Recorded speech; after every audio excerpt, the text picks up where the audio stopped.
All right, praise the Lord, we're back. Praise the Lord. All right, so with question number 3, we're saying incarnation means, we're saying about Spirit take on flesh. when the Spirit takes on flesh, right? So the one that incarnation is nothing less than blah. And we said it's a new creation. I see Sister Inez May Francis. A special welcome to you.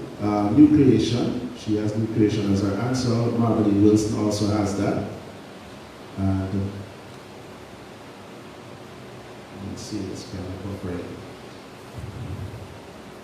Right, so new creation. The wonder incarnation is nothing less than a new creation. So we're seeing that God in the flesh is nothing more than a new creation. And this was seen when we were reading the scripture reading earlier when the angel was explaining to Mary exactly how she would become pregnant. Amen? Right. All right, we're moving from re-answer it, so we've done, I want to say a special welcome to Orlando Williams. Orlando Williams is also watching. A special welcome to you. Happy Sabbath. I'm glad that you could join us. All right, so we've just done answer it, and we've gone over the various questions. We said question 1, the answers were acts and present. And for question 2, it was the highest and into history. And for question 3, it was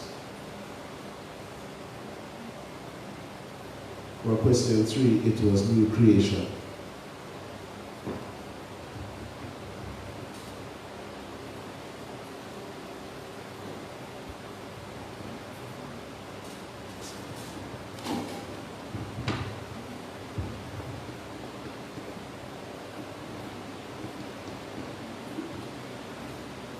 So, questions 3 of the answer it speak of new creation, right? And this more the beginning of Christ, with a new chapter that God promised us to have a different relationship with Him. Now we have with Him in the past, that marks life. And, guys, just take this time as Deacon Clark looking way here. Just looking to number 1 because that's the next thing we're going to jump on. Right? So prepare yourself for it while Deacon Clark gets himself ready. All right, question number 1, we're moving into talk about it. And question number 1 says to us, how does Luke communicate the divine origin and nature of Jesus Christ? How does Luke communicate the divine origin and nature of Jesus Christ? And one of the things that John that I was going through as I looked at how Luke communicates the divine origin, I would say Luke is very different from Matthew. Matthew doesn't actually record the story with Mary and Mary going to Elizabeth. It just gets straight into Mary and the angel appearing unto Mary. So I think that was it was different in that Luke puts context to the story in his communicating, because he also brings the conception of John into the mix. So he shows that it's not only a one-off situation where an angel came to Mary, but the angel also appeared unto Elizabeth. And that brings context, because sometimes when something is happening in one era, somebody can say, well, it's a one-off thing, But when you have it happening to more than one person at the same time, or within the same year, then you can say, wait, this is something that's supernatural, because then your cousin gets pregnant by the whole, and she's someone who's up in age, and she gets pregnant, then you say, wait, the angel appeared and to Zachariah, and then, then he gets the word, and then the wife gets pregnant. But then in the same breath, the cousin, which is Mary, gets pregnant as well, and the angel appears to her and says, so we say, wait, it's two different persons at two different areas, two different times, so to speak, but it's the same message that we're getting between the persons, same message that Mary is going to carry, the Savior of the world, right? And John is going to be the prophet. that will tell of this Savior. So we realize that in that account, Luke does something different in that he puts context to the whole story. So that's one thing that jumps out at me. What are the other things that you see? How does Luke communicate the divine origin of Jesus? Let's look into the scripture. Luke 1. Alright, so let me add to it. I'm going to read Luke 1 and also the first paragraph of the Think About It and the second. So let me start off with Luke 1. Alright, so I'm just going to read 31 to 33 of Luke 1. And behold, thou shalt conceive in thy womb, and bring forth a son, and shall call his name Jesus. He shall be great, and shall be called the Son of the Highest.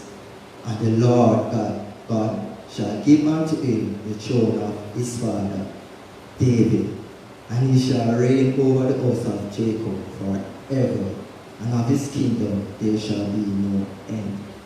Alright, so let me go to first paragraph of Think About It. I want to read that here. And then she said, and so we see a kingdom here that shall have no end.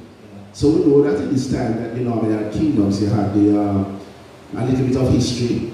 There are the Egyptians who were super poor at the time, then they were conquered by the Assyrians, and then so on. The Assyrians were conquered by the Babylonians. Babylonians were conquered by the Persians, and the Persians by the Greeks. So there are kingdoms. There's at no point in time in the Bible has there been a kingdom that has no end. So when this man is saying that, the angel is saying that his kingdom will have no end, then it was saying that it's really something of a divine origin, because kingdoms came to an end. It was the order of the day. The Romans, even though at the time when in Jesus' tenure or his ministry, the Romans were ruling, their kingdom came to an end. So every kingdom comes to an end. So when this angel was saying, this kingdom shall not have an end, that is something of a divine origin. So that is part of what jumps out at me as well, as to how Luke communicated the divine origin and nature of Jesus Christ. So the other part here in 35 says, an angel answered and said unto her, the Holy Ghost shall come upon thee, and the power of the highest shall overshadow thee.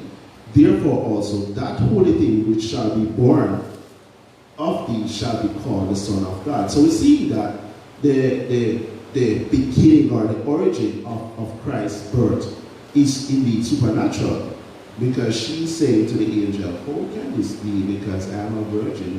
Normally for a normal birth to occur, it would require a man and woman copulating, and then a child being born from that.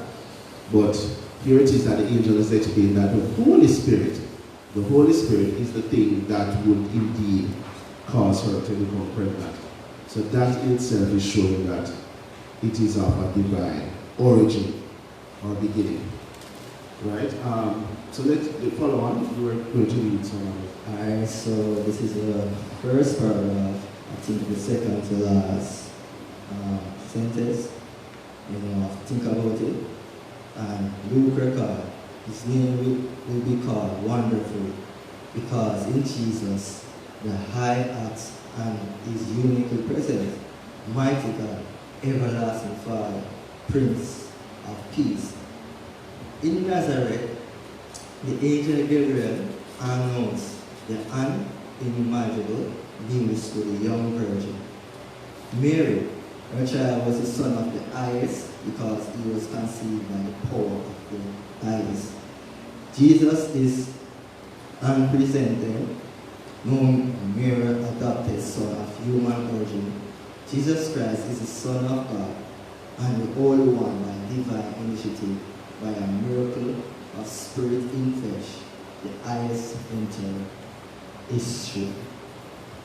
Right. So it says it sums up everything here, that it's the Holy Spirit that has caused this thing to manifest in this flesh.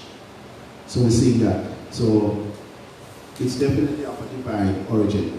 All right, let me just say a special welcome. I see Sister Anthony Brown has joined. Special welcome to you. Peter Gilmore has also joined. Lily Barnes, happy Sabbath to you as well. Sister Loy Harper writes, Luke's writing incorporates an introductory information by providing the setting or the scene and the characters who would influence the existence of Christ on earth and the impact his birth and life will bring. So that's what Sister Loy Harper writes. So thank you very much, Sister Loy Harper. So Luke was giving us the characters or the base that surrounded Christ's life, so to speak. I want to say a special welcome to Des Real Wisdom, who's also joined us. Sister Keisha Brown, welcome to you. I see Sister Lily Barnes is saying correct here. I'm thinking it's the question, the answers that came about that. A special welcome to Dane Walker. And I see Sister Melanie Hamilton is writing here. The story tells of Jesus as Emmanuel, God with us. This story was the beginning of the incarnation of God through Jesus in the flesh. The birth of the Redeemer was evident. Jesus, through a king, became our salvation. Yes. Thank you very much, Sister Melanie Hamilton.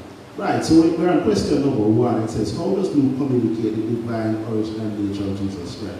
So we see he not only tells of the attribute that will come about because of this divine king, but he also tells that of the supernatural way in which the baby was to be born and the impact that the baby was to have.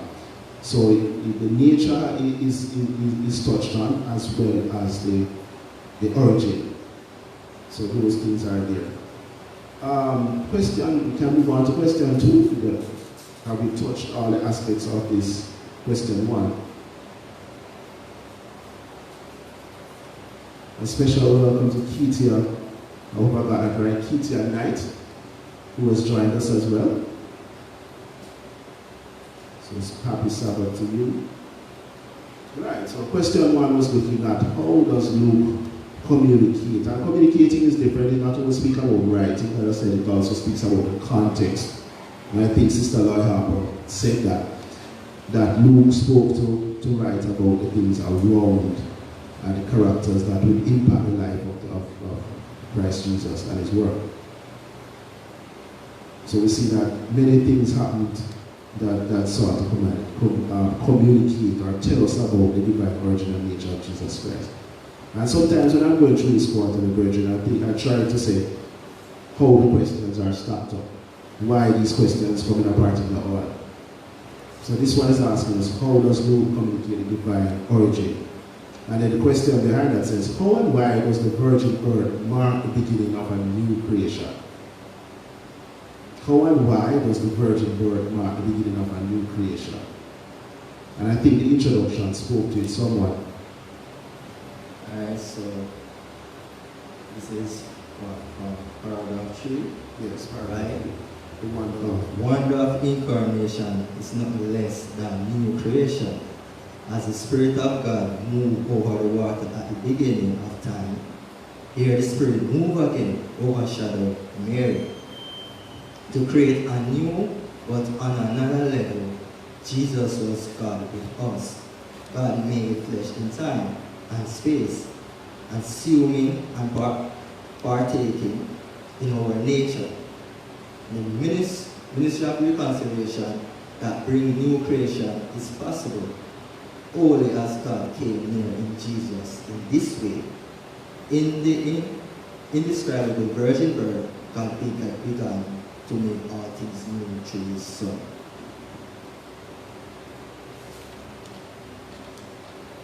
Right, so the question is asked here.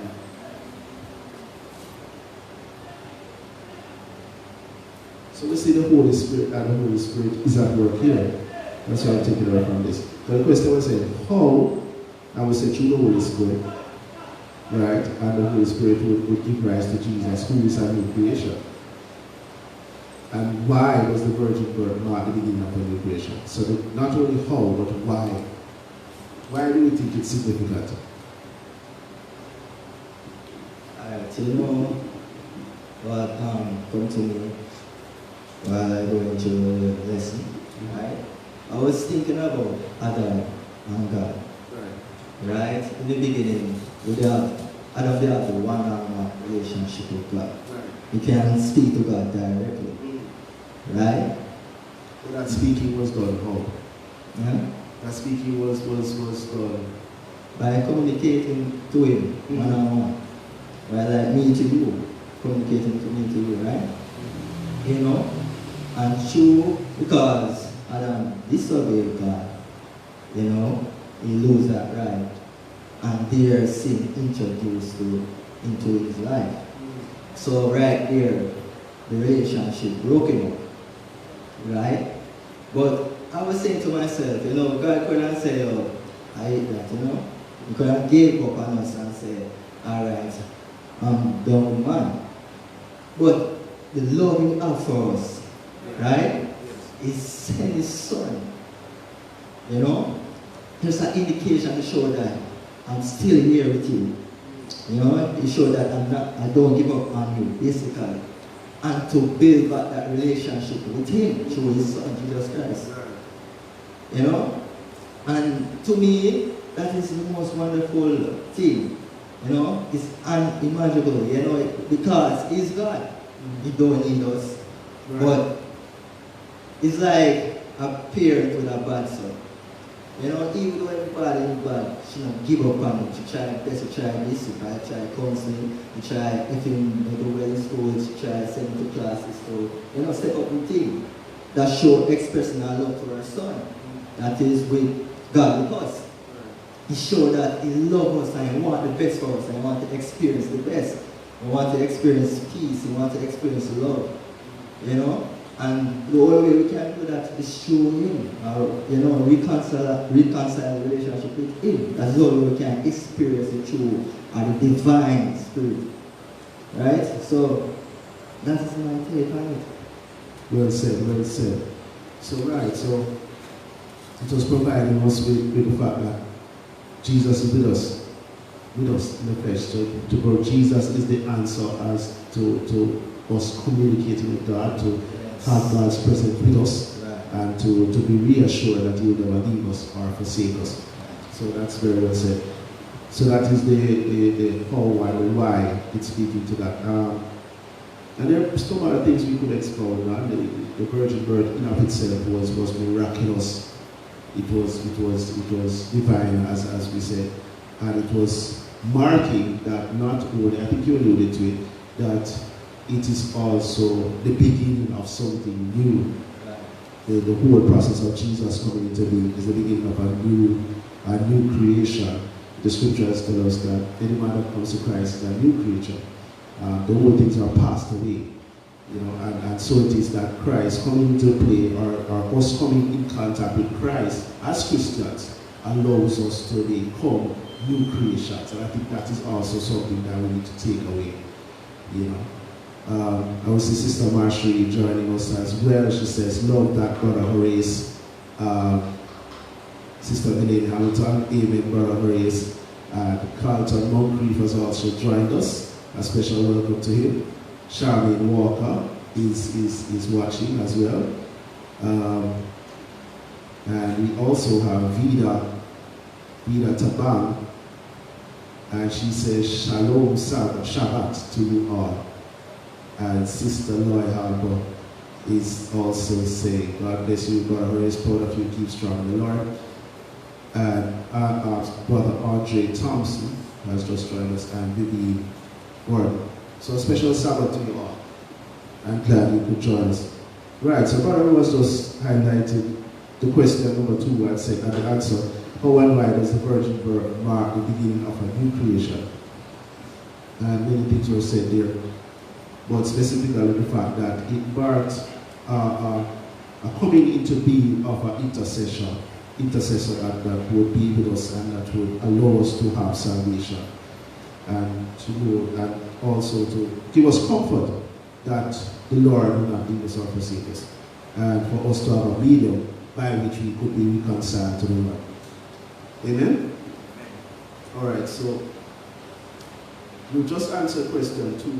Before that, we had question 1. And question 3 is saying to us, what role does peace play in Luke's story of Jesus' conception and birth?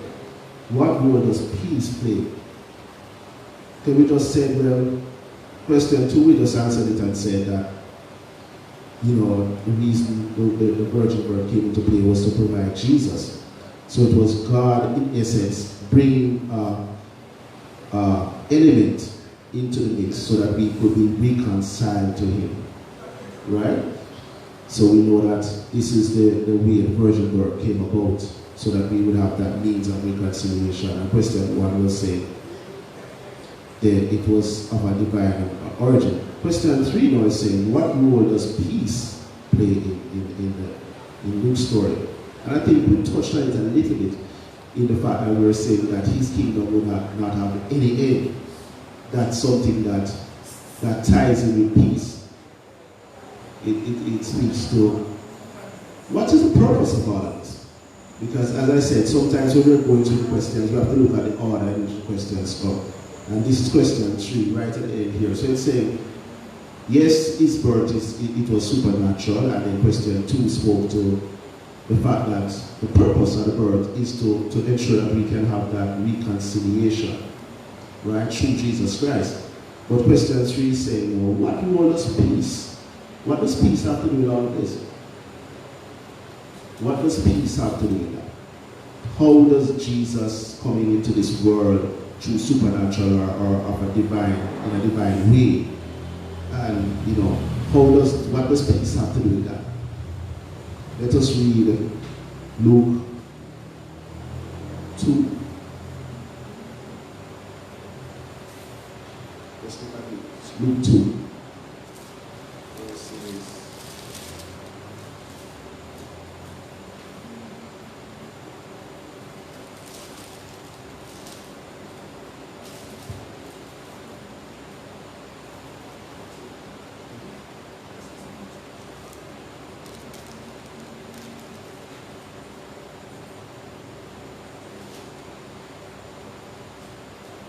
Verse 8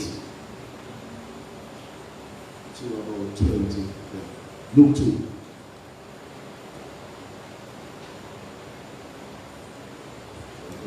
It says, and there were in the same country shepherds abiding in the field, keeping watch over the flocks by night. And lo, the angel of the Lord came upon them, and the glory of the Lord shone around them, and they were so afraid. And the angel said unto them, fear not, for behold, I bring you good tidings of great joy, which shall be to all people. For unto you is born this day in the city of David, a Savior, which is Christ the Lord. And this shall be a sign to you, and you shall find the babe wrapped in swaddling clothes lying in a manger. And suddenly there was with the angel a multitude of heavenly hosts praising God and saying, glory to God in the highest, and on earth with peace, goodwill towards men. And it came to pass that as the angels were gone away from them, the shepherds said to one another, let us now go even unto Bethlehem and see these things which is come to pass, which the Lord had made known to us. Right? And they came with haste, and they found Mary and Joseph and the babe lying in a manger. And when they had seen it, they made known abroad the same which is told them concerning the child, and all that they heard wondered at those things which were told by the shepherds. And Mary kept all these things and pondered at them in her heart. And the shepherd returned, glorifying and praising God for all things that they had heard and seen, and it was told unto them. Right. So we say, in 14 here it says, glory to God in the highest, and on earth peace. What is the significance of this?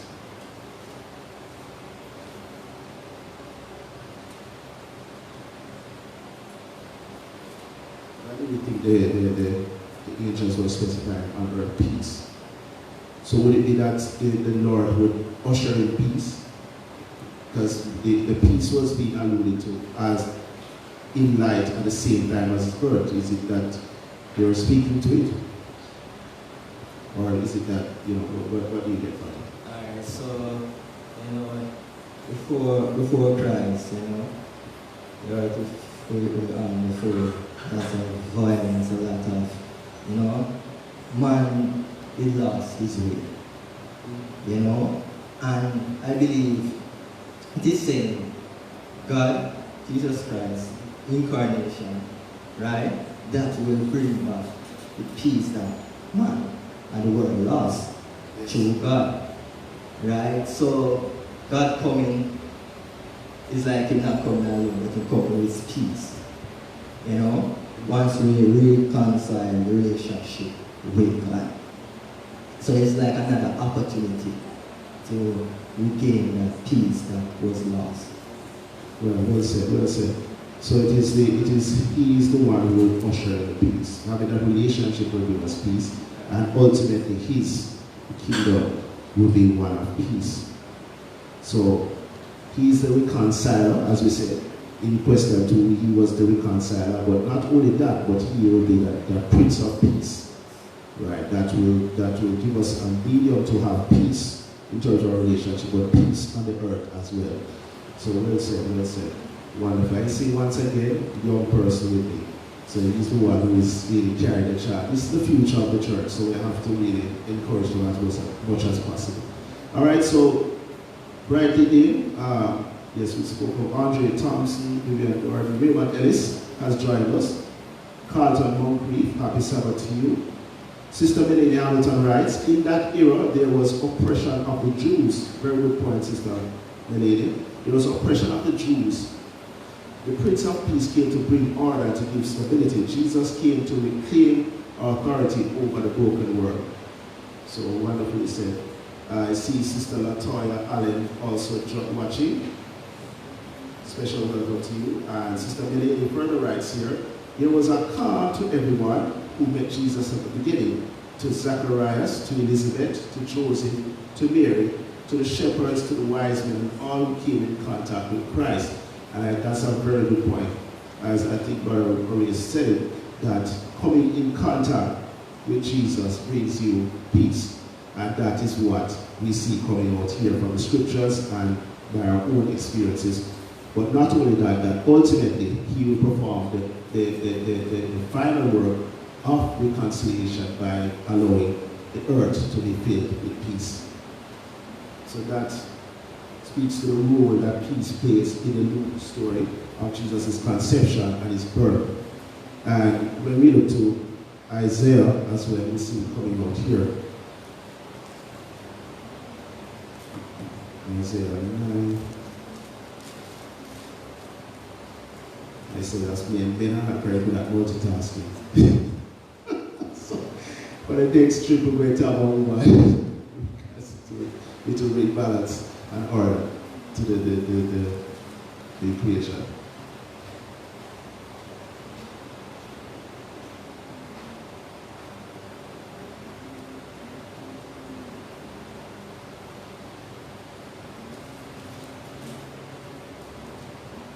So Isaiah 9 verse 6. For unto us a child is born, unto us a son is given. And the government shall be upon his shoulder, and his name shall be called Wonderful Counselor, the Mighty God, Everlasting Father, and the Prince of Peace. Well, and 7 goes on to say, of the increase of his government and peace there shall be no end, upon the throne of David and upon his kingdom, to order it and to establish it with judgment and with justice from henceforth forever. The zeal of the Lord of hosts will perform this. So as I said, He will not only give us peace, but He will usher in peace to the world. Amen? So that is question 3. So let's look at summarize it using the 4 key words to recap the lesson. We spoke about wonderful. Right? We saw wonderful coming out. Did we see wonderful coming out, Brother Maurice?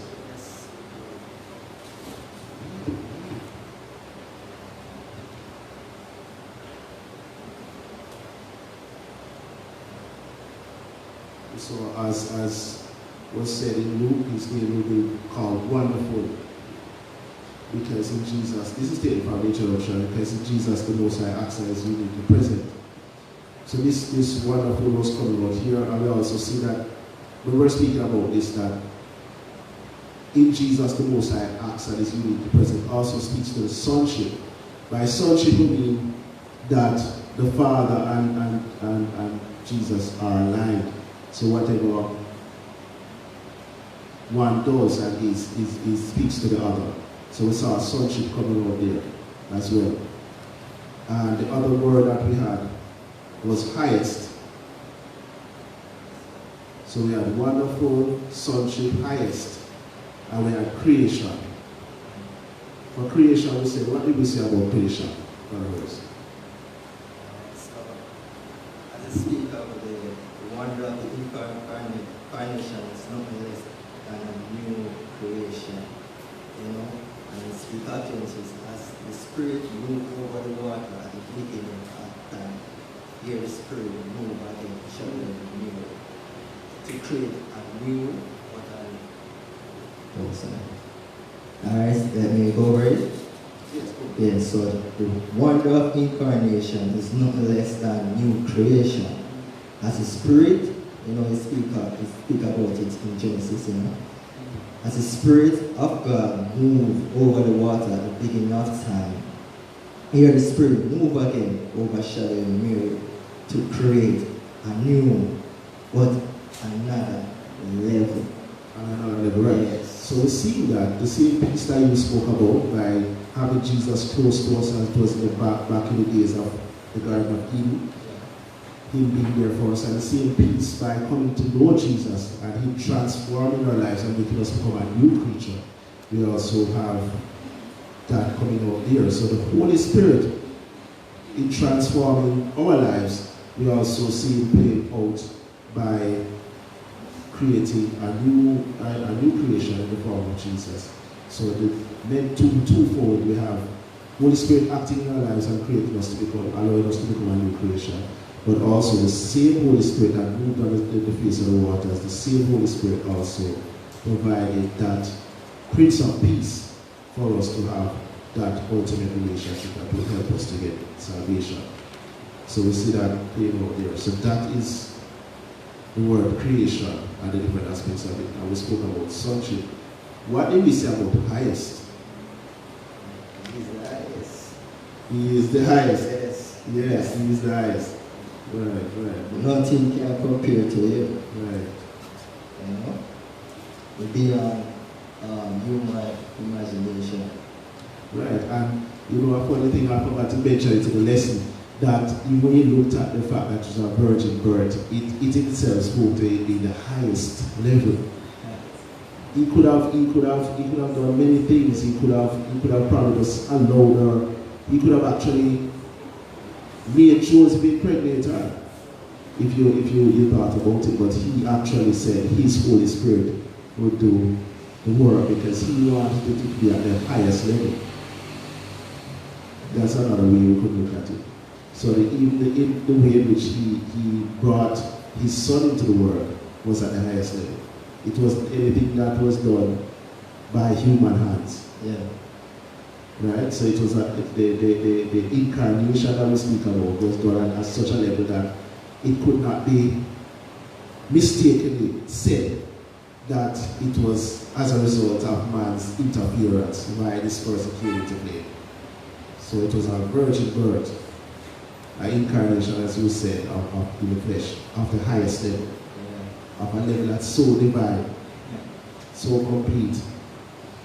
Alright, we have Sister Jordan Brown Cohen saying amen. There's read wisdom saying he's the mighty God, the everlasting Father, and the Prince of Peace.